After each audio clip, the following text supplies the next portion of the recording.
வணக்கம். உங்கள் அன்பு தோழியின் ஆரோக்கிய உணவும் அற்புத வாழ்வும். இன்றைக்கி நாம் வேது பிடிக்கிறது எப்படி அப்படிங்கிறத தான் பார்க்க போகிறோம். அப்படி வேது பிடிக்கிறதுனால தலை பாரம் குறையும். தலையில் உள்ள உடம்புல உள்ள அந்த நீரெல்லாம் கம்ப்ளீட்டாக வேர்வை மூலமாக வெளியாகும். அப்போ காய்ச்சல், தலைவலி, ஜலதோஷம் இது எல்லாமே அந்த வியர்வை மூலமாக அந்த கிருமிகள் வெளியாகி அவங்களுக்கு உடம்புக்கு ஃப்ரீயாக இருக்கும். உடல் வலி எல்லாம் கூட அது மூலமாக நீங்கும். இப்போ அதுக்கு வேது பிடிக்கிறதுக்கு தண்ணி போட்டிருக்கேன். அதில் நான் நிறையா இலைகள் போட்டிருக்கேன். நல்லா இப்படி பிடிக்கிற அளவுக்கு வேப்பலை, இப்படி பிடிக்கிற அளவுக்கு ஆடாதொடா இலை, கொஞ்சம் இந்த அளவுக்கு அஞ்சலை நொச்சி இலை, அதுக்கு அடுத்தது தும்பை செடி ஒன்று போட்டிருக்கேன். பாருங்கள், பார்த்தீங்கன்னா உங்களுக்கே தெரியும். இது வேப்பலை நல்லா வெந்திருக்கு. எந்த அளவுக்கு வெந்திருக்குன்னு பாருங்கள். இது தும்பை இலை, தும்பை செடி ஒரு செடி, நல்ல பெரிய செடியாக ஒரு செடி ஃபுல்லாக போட்டிருக்கேன். அதுக்கடுத்தது ஆடாதொடா இலை போட்டிருக்கேன். நொச்சி இலை அது கொஞ்சம் போட்டிருக்கேன். இதெல்லாம் நல்லா வெந்துருச்சு. இது மூடி வச்சு தான் நல்லா கொதிக்க வைக்கணும். இந்த தண்ணியை கொதிக்க வைக்கும் போதே, அடுப்பு எரிக்கும் போதே இது மாதிரி செங்கல் சின்னதாக உடைச்சி அந்த அடுப்புக்குள்ளே போட்டு அப்படி எரித்தோம் அப்படின்னா உள்ளுக்குள்ளே உள்ள கல் நல்லா தகன்னு நல்லா அந்த நெருப்பு அதிகமாக நல்லா இருக்கும். அதையும் இந்த தண்ணி வேது பிடிக்கும்போது இது நான் எப்படி பிடிக்க போகிறேன்னு ஃபஸ்ட்டு காட்டுறேன். அது எப்படி பிடிக்கிறேன்னு பாருங்கள். அப்படியே ஆள் உள்ளே உட்காந்துருக்கணும். காற்று உள்ளே போய் ஆவியும் வெளியில் போகும். எப்படி வேது பிடிக்கிறது?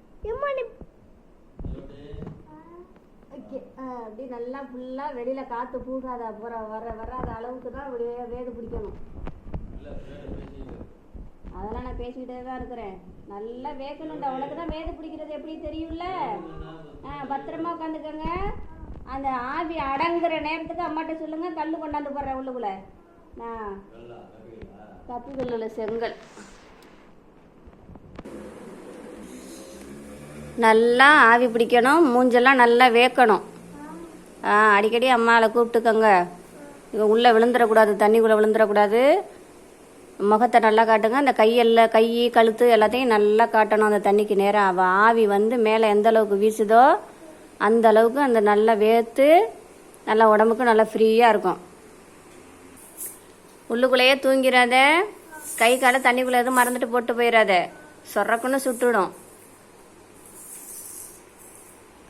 ஆவி குறைஞ்சி வர்றப்போ சொன்னீங்கன்னா அந்த அடுப்புக்குள்ளே கிடக்கிற அந்த சுட்ட கல்லை கொண்டாந்து தண்ணிக்குள்ளே போட்டுருவேன்.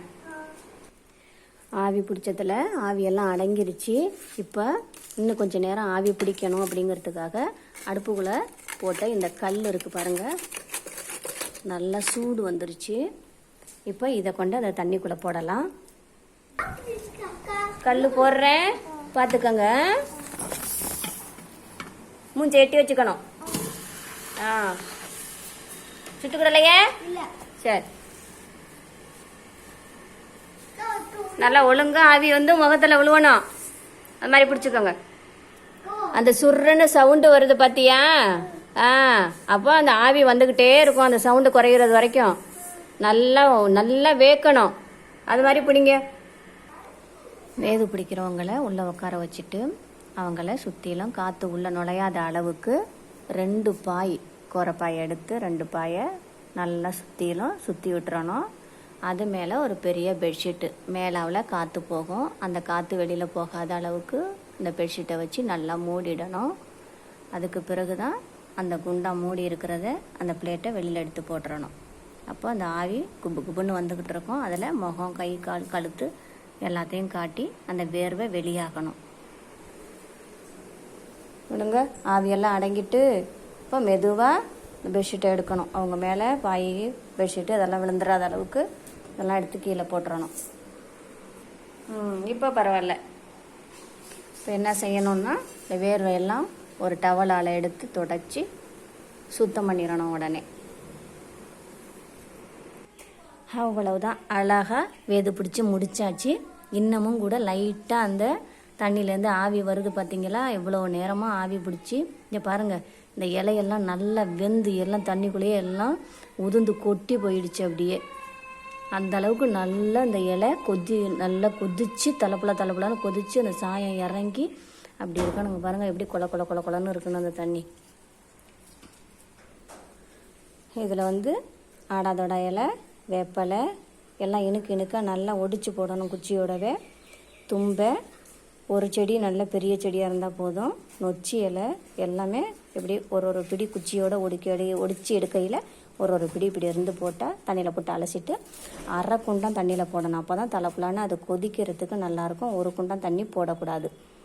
ஓகே, இப்போ இந்த தும்பை இலையும் வந்து இந்த பூ இருக்குது பாருங்கள், இதுக்கும் ஒரு வைத்தியம் இருக்குது. அடுத்தது இந்த தும்பை செடிக்கு ஒரு கதையும் இருக்குது. அதை பற்றி இன்னொரு வீடியோவில் நாம் பார்க்கலாம். இந்த வீடியோ உங்களுக்கு பிடித்திருந்தால் லைக் பண்ணுங்கள், ஷேர் பண்ணுங்கள், சப்ஸ்கிரைப் பண்ணுங்கள். மறக்காமல் பக்கத்தில் உள்ள பெல் ஐக்கானை கிளிக் பண்ணுங்கள். நன்றி.